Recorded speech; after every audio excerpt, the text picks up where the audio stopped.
Hi friends, ఈరోజు sweet షాప్లో లాంటి కరకరలాడే బూందీని ఇంట్లోనే తయారు చేసుకుందాము.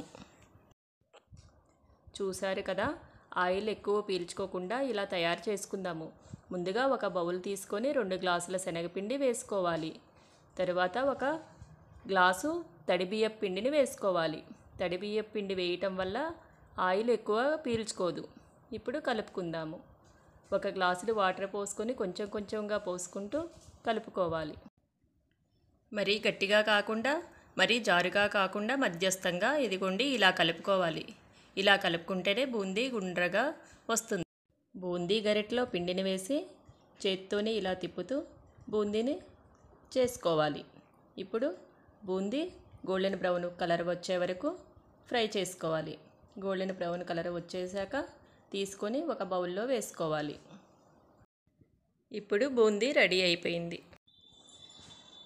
ఇప్పుడు ఆయిల్లో డీప్ ఫ్రై చేసిన వేరుశనగ గుండ్లు, పుట్నాల పప్పు, కరివేపాకు వేసుకొని కచ్చాపచ్చిగా చేసుకున్న వెల్లుల్లిపాయలు వేసి రుచికి సరిపడా ఉప్పు, కారం వేసుకొని బాగా మిక్స్ చేసుకోవాలి.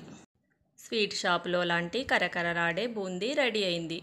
దీనిని సన్నగా ఉల్లిపాయలు కట్ చేసుకొని తింటే చాలా కమ్మగా రుచిగా ఉంటుంది.